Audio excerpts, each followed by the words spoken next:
Bonjour, aujourd'hui on va décortiquer ensemble un volet souvent méconnu de la santé publique, la consommation d'inhalants et de solvants. On va se pencher sur la politique que propose le programme LFL 2027 pour gérer cette crise sanitaire qui est, on va le voir, très silencieuse.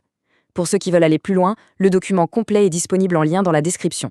Dès le départ, le document donne le ton. Il parle de l'une des formes de consommation les plus destructrices et les moins visibles. On comprend tout de suite qu'on n'est pas sur un simple problème de drogue comme les autres. Non, on parle d'une crise cachée, souterraine, avec des conséquences absolument terribles. Et le cœur du problème, il est là. Ce n'est pas du tout un usage festif, récréatif. C'est en fait un signal de détresse immense. Ça touche qui? Les plus fragiles. Des ados, parfois très jeunes, et des personnes en situation de très grande précarité. C'est un symptôme de l'isolement et de l'exclusion sociale.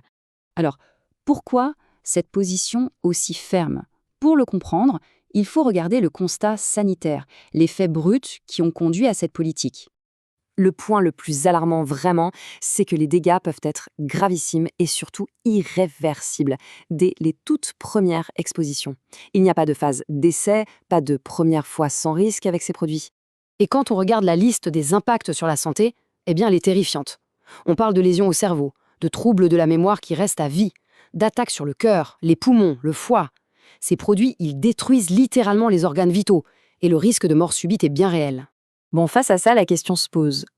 Est-ce qu'on peut imaginer une sorte de consommation à moindre risque, un usage contrôlé? La réponse du rapport est catégorique. Non. Aucun. La toxicité est tellement directe, tellement imprévisible qu'imaginer un dosage sûr est tout simplement une illusion très dangereuse. Du coup, avec des risques pareils, comment est-ce que l'État doit réagir? Quelle est la réponse politique qui est mise sur la table? La ligne est très claire, c'est une interdiction ferme et totale de l'usage détourné. Et le point crucial ici, c'est que ce n'est pas une position morale ou idéologique. C'est une décision purement sanitaire, un impératif de santé publique. C'est parce qu'il est impossible de gérer leur toxicité. Ce tableau illustre très bien une distinction fondamentale. Pour d'autres substances, on peut discuter d'encadrement, de régulation. Mais pour les inhalants et les solvants, la seule logique qui tienne, c'est celle de la protection pure et simple. On ne cherche pas à réguler, on cherche à protéger. D'ailleurs, cette position n'est pas sortie de nulle part. Quand on regarde ce qui se fait à l'étranger, le constat est unanime. Aucun pays n'a trouvé de modèle de légalisation qui fonctionne pour ces produits. Pire, les approches plus souples ont toujours fait augmenter les dégâts, surtout chez les plus jeunes. Ok, donc une interdiction ferme, c'est le principe. Mais concrètement, sur le terrain, comment on s'attaque au problème? C'est là qu'intervient le plan d'action. Le principe qui guide toute l'action est simple et il n'est pas négociable. C'est la protection des mineurs. C'est la priorité absolue, celle qui passe avant toute autre considération. Et l'approche, elle est globale, on ne se contente pas d'interdire.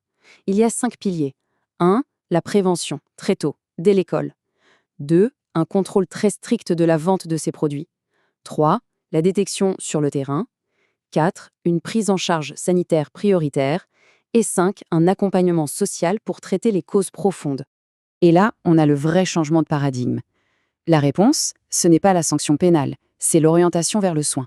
On ne voit plus l'usager comme un délinquant, mais comme une personne en danger, qui a besoin d'aide. L'objectif, c'est de casser cette spirale de la destruction. Au lieu de stigmatiser ou de punir, on cherche à identifier la détresse, à soigner, et surtout à s'attaquer aux racines du mal, la précarité, la rupture familiale. Le but final, c'est de restaurer des conditions de vie dignes.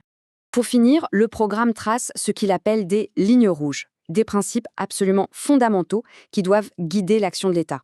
Ces 4 lignes rouges, c'est un peu le socle de toute la politique. Premièrement, pas de banalisation. Ce sont des produits dangereux. Deuxièmement, aucune légalisation. Les risques sont trop grands.